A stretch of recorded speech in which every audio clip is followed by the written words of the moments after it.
50 cycle, ठीक है, तो इसका मतलब 100 टाइम्स 0 हुआ। ओके, और 50 साइकिल कितने टाइम में अकर हुई थी? 1 सेकंड में।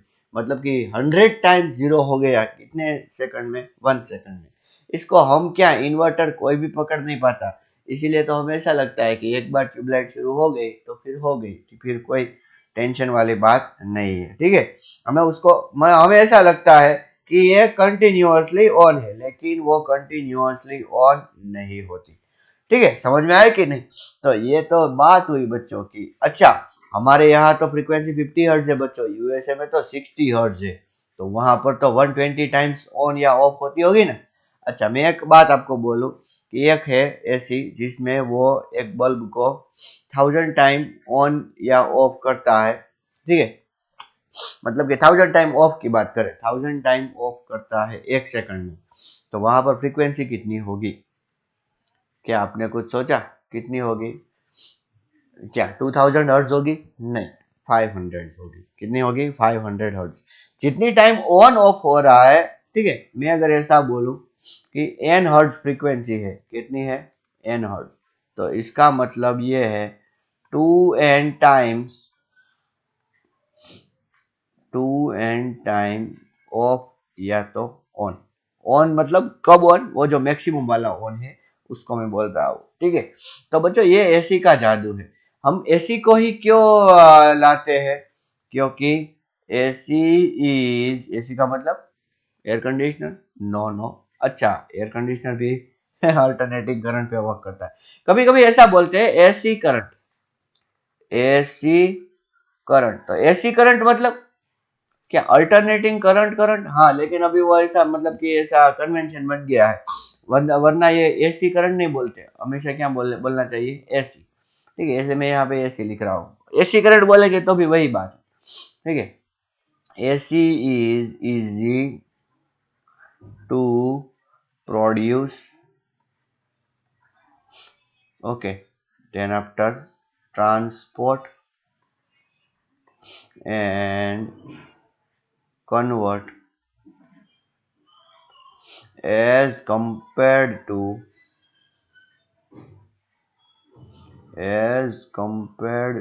DC।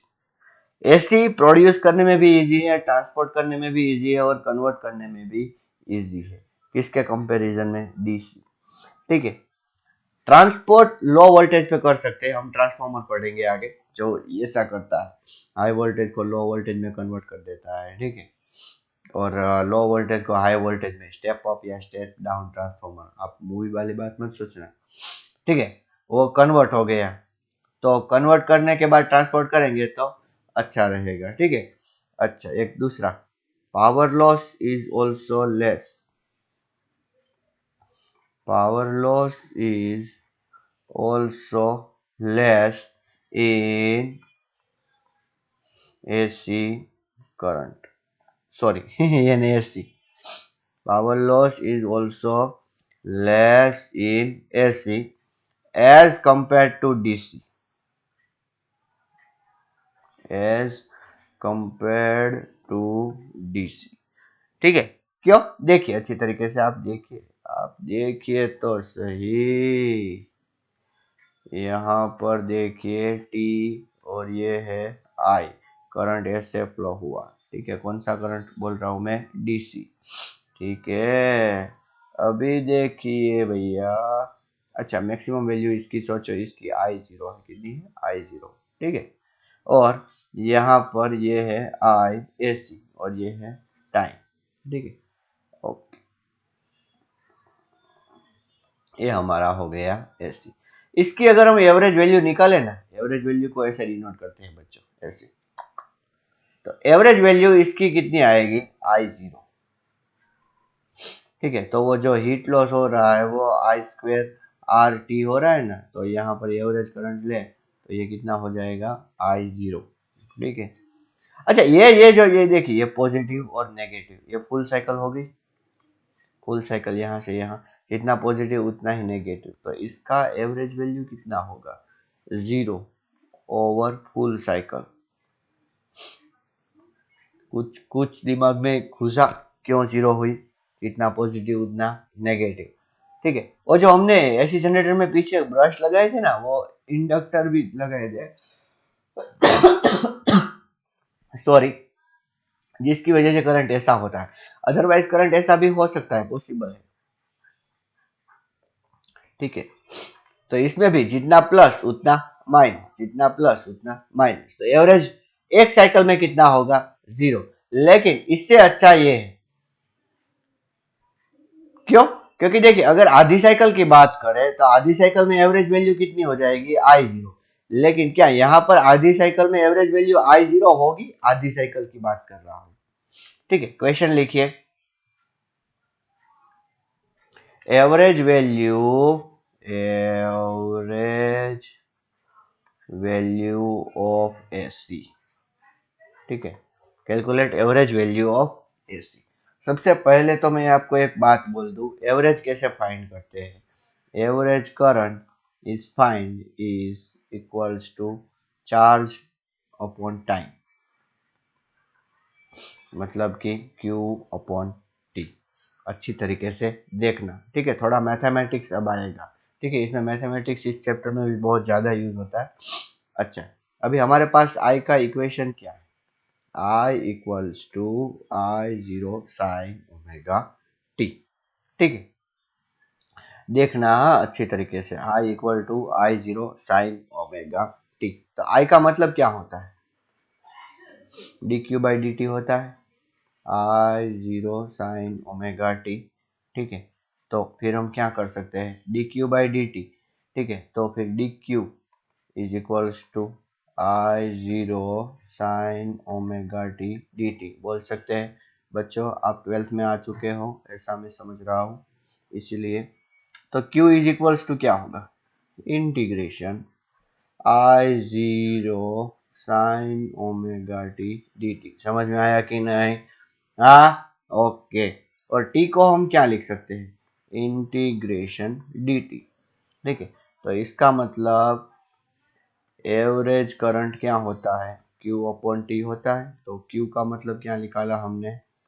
I0 sine omega t dt, और यहाँ पर इंटीग्रेशन dt। ओके, कहां से कहां तक आपको चाहिए वो लिमिट आप रख देना, ठीक है। हर बार ऐसा करना, जिसकी भी एवरेज वैल्यू चाहिए, जिस करंट की भी जो टाइम पे डिपेंड करता है, उसको dt के साथ उसका इंटीग्रेशन कर देना और डिवाइड बाय ऐसा कर देना, ठीक है। अच्छा, तो मैं यहां पर फिर से लिख देता हूं, average value of current is equals to integration I0 sine omega t dt, और यहाँ पर इंटीग्रेशन dt। समझ में आया? ओके। पहले for full cycle, for full cycle, full cycle का मतलब 0 से कहां तक? टी तक। हमें पता है 0 आएगा, लेकिन चलो मैं प्रूव करके देता हूं आपको अच्छी तरीके से।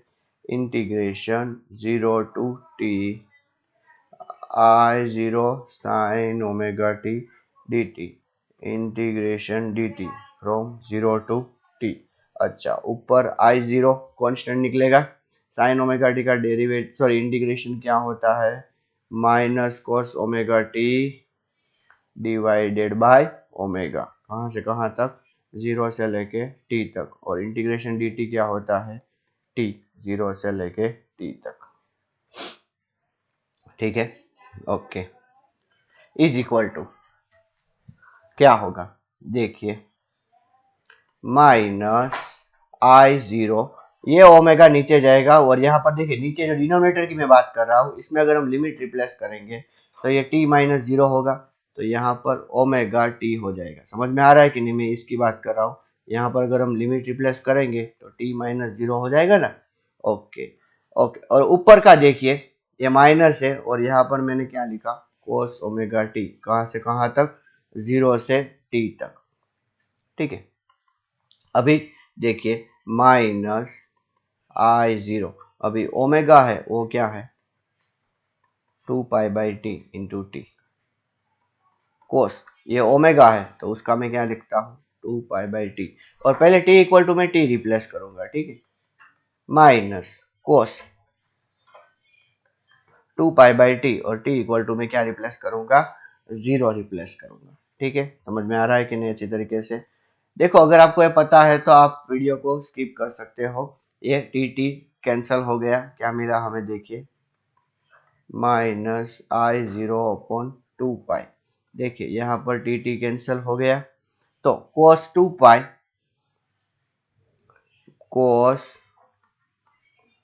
2 पाई माइनस यहाँ पे क्या मिलेगा, cos 2 पाई माइनस cos 0। अभी cos 2 पाई कितना होता है, 1 होता है। cos 2 पाई कितना होता है, सॉरी 1 नहीं, सॉरी 0। तो 0 - 0, so what answer we get, 0 ampere. समझ में आया कि नहीं? हाँ, ओके। अब हाफ साइकिल के लिए करते हैं, किसके लिए, हाफ साइकिल के लिए। ठीक है, तो एवरेज का फॉर्मूला क्या है, integration I0 sin⁡ωt dt, integration dt कहाँ से कहाँ तक, 0 से लेके t/2 तक, यहाँ भी 0 से लेके t/2 तक। तो average current is equals to, ऊपर का I0 sin⁡ωt का क्या होगा, -cos⁡ωt। ठीक है, समझ में आ रहा है ना, मैं डायरेक्टली रिप्लेस करता हूँ वैल्यू, और divided by omega into t/2। कुछ समझ में आ रहा है? देखिए ये इंटीग्रेशन dt क्या होता है, t, और लिमिट कहाँ से कहाँ तक, 0 से t/2 तक। अभी t/2 माइनस 0, तो t/2 आएगा ना, तो मैंने t/2 डायरेक्टली लिख दिया। और इसका sin⁡ωt का जो डेरिवेटिव इंटीग्रेशन होता है वो -cos⁡ωt, और ओमेगा टी यहाँ पर जो है डिवाइड बाय ओमेगा तो आएगा, इंटीग्रेशन तो आपको इतना आता ही होगा। ओके, तो देखिए माइनस, अब ये 2 ऊपर जाएगा तो 2I0/ओमेगा। ठीक है, कुछ समझ में आ रहा है? हाँ, इंटू टी। अभी पहले क्या पुट करूंगा मैं, कोस ओमेगा का मतलब क्या होता है, 2 पाई/t, और फिर ये जो स्मॉल t है इज इक्वल टू में t/2 रिप्लेस करूंगा, माइनस कोस ओमेगा का मतलब क्या होता है, 2 पाई/t, भूलना मत। और t इक्वल टू में क्या रिप्लेस कर रहा हूं, 0। ठीक है, तो क्या मिलेगा देखिए, -2I0, ओमेगा का मतलब होता है 2 पाई/t इंटू टी। अभी देखिए यहाँ पर टी कैंसिल हो गया, 2 भी कैंसिल हो गया, कोस पाई होता है -1, माइनस यहाँ सॉरी 2 पाई/t, 0, cos 0 क्या होता है, 1, तो यहाँ पर भी -1 आ गया, अच्छी तरीके से समझ में आया। अभी ये टी कैंसिल हो गया, so what answer we get, -2I0 into -2/2 pi. तो ये 2 कैंसिल। ठीक है, दो, देखिए यहाँ पे माइनस माइनस कैंसिल हो गया, तो आपका आंसर क्या मिला, I average is equals to 2I0/पाई। ठीक है, for half cycle, for half cycle याद रखना। ठीक है, अच्छा अगर हम इसको मेजर करना चाहे ना, देखो मैं क्या बोल रहा हूँ, किसी में से डीसी फ्लो हो रहा है, ये आर है, ये वोल्टेज है।